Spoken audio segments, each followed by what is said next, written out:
Welcome to our Lakshmi Niketan YouTube channel. ఈ రోజు ఒక మంచి కథను తెలుసుకుందాం.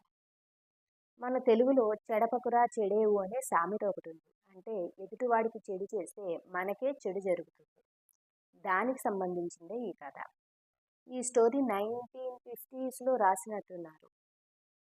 కథలోకి వెళ్తే రాఘవయ్య గారనే ఒక ధాన్యం వ్యాపారి ఉన్నారు. ఆయన ఒక 60 ఏళ్ల వాడు. ఆయన భార్య జానకమ్మ.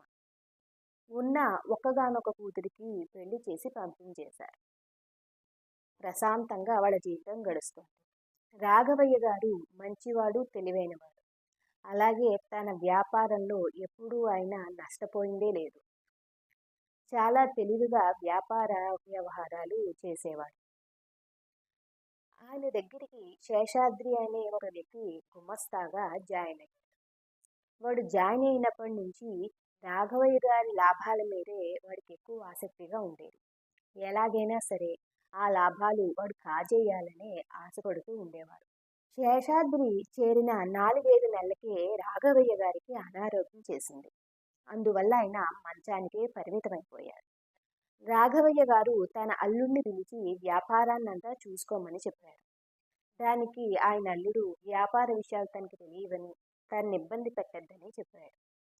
చేసేది లేక రాఘవయ్య గారు మొత్తం వ్యాపారాన్ని శేషాద్రికి అప్పగించారు. ఈ అవకాశం కోసమే చూస్తున్న శేషాద్రి వ్యాపారాన్నంతా తన ఆధీనంలోకి తెచ్చుకున్నాడు.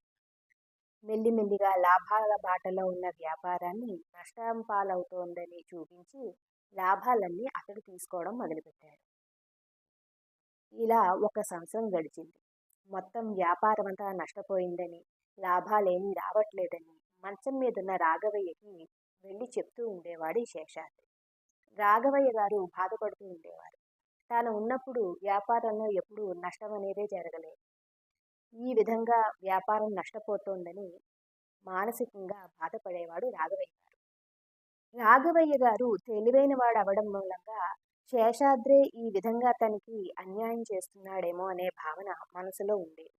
కానీ ఏం చేయడం, ఆయన కదిలే పరిస్థితి లేదు. తనకి సహాయం చేసేవాళ్ళు ఎవ్వరూ లేరు. ఇలాగే ఆలోచిస్తూ ఆ మంచంలోనే ఉంటూ బాధపడేవారు రాఘవయ్య గారు. ఊళ్ళో వాళ్ళు అప్పుడప్పుడు వచ్చి తన వ్యాపారం గురించి, శేషాద్రి గురించి చెప్తూ ఉంటే తన అనుమానం నిజమేనని దృఢపరుచుకున్నారు రాఘవయ్య గారు.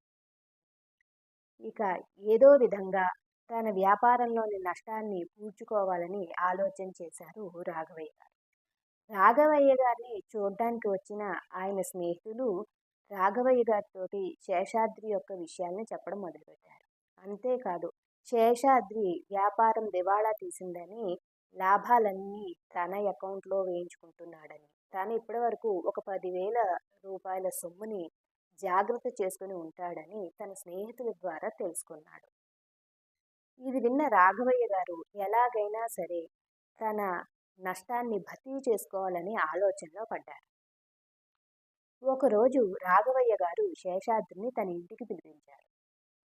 ఇంటికి వచ్చిన శేషాద్రి రాఘవయ్య గారితో వ్యాపారం అంతా నష్టంగా సాగుతోందని, నష్టాలు తప్ప లాభాలు రావట్లేదని చెప్పారు. అదంతా విన్న రాఘవయ్య గారు చిన్నగా నవ్వి, శేషాద్రి, నేను ఎక్కువ కాలం బ్రతకను. నా భార్య చాలా ఖర్చు మనిషి.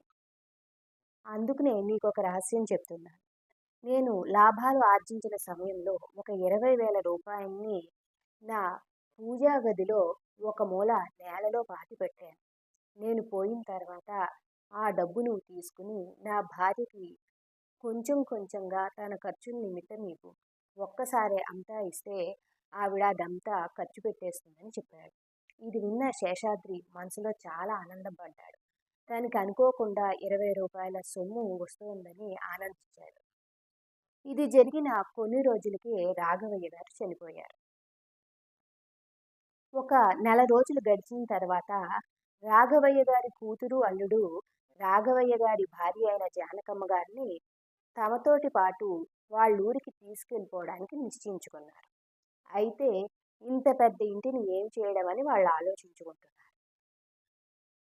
రాఘవయ్య గారి అల్లుడు ఈ ఇంటిని అమ్మేద్దామని ఒక సలహా ఇచ్చాడు జానకమ్మ గారికి. సరే అంది ఆవిడ కూడా. ఇంతలో అదే సమయానికి అక్కడికి వచ్చిన శేషాద్రి ఈ సంభాషణంతా విని వాళ్ళతోటి ఈ ఇల్లు తాను కొనుక్కుంటానని సమాధానం చెప్పాడు. అయితే ఇది చాలా పెద్దిల్లు కాబట్టి 10,000 రూపాయలైనా ఉంటుందన్నాడు అల్లుడు. శేషాద్రి ఆశ్చర్యపడుతూనే ఒక 10,000 పోయినా ఇంకో 10,000 అదనంగా తనకు వస్తుందని ఆలోచన చేసి సరేనంటూ 10,000 రూపాయల సొమ్ము రాఘవయ్య గారి అల్లుడికిచ్చి ఊరి పెద్దల ముందు పత్రాలు రాయించుకుని వాళ్ళు ఊళ్ళోంచి వెళ్ళిపోయేంత వరకు ఎదురు చూశాడు. వాళ్ళు అలా ఊరి వదిలి వెళ్ళిపోగానే రాఘవయ్య గారింటికి పలుగు పారా తీసుకుని వెళ్ళాడు శేషాద్రి. ఇప్పుడు అది అతని సొంత ఇల్లు. ఆ ధైర్యంతోటే నేరుగా పూజ గదిలోకి వెళ్ళి 4 మూలలా తవ్వి చూశాడు. అతనికి ఒక్క రూపాయి కూడా దొరకలేదు. కోపము బాధ వచ్చింది. మిగిలిన గదుల్లో కూడా 4 మూలలా తవ్వి చూశాడు. అతనికి ఎక్కడా ఒక్క రూపాయి దొరకలేదు. చాలా బాధపడ్డాడు.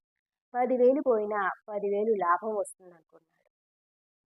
మంచం మీద ఉన్న రాఘవయ్య గారు తన తెలివితేటలతోటి అతను పోగొట్టుకున్న ప్రతి రూపాయిని తిరిగి తన వాళ్లకు అందేలా చేశారు. ఆలోచించగా శేషాద్రికి ఇదంతా రాఘవయ్య గారు కావాలని చేశారని అనిపించింది. కానీ ఇప్పుడు ఏం చేయగలడు? రాఘవయ్య గారికి అన్యాయం చేయాలనుకున్నాడు. చివరికి అతనే నష్టాలు పాలయ్యాడు. విన్నారు కదండి. ఇలాంటి మంచి కథలు వినాలనుకుంటే లక్ష్మీ నికేతనం ఛానల్ని సబ్స్క్రైబ్ చేసుకోండి. లైక్ చేయండి, షేర్ చేయండి, కామెంట్ చేయండి.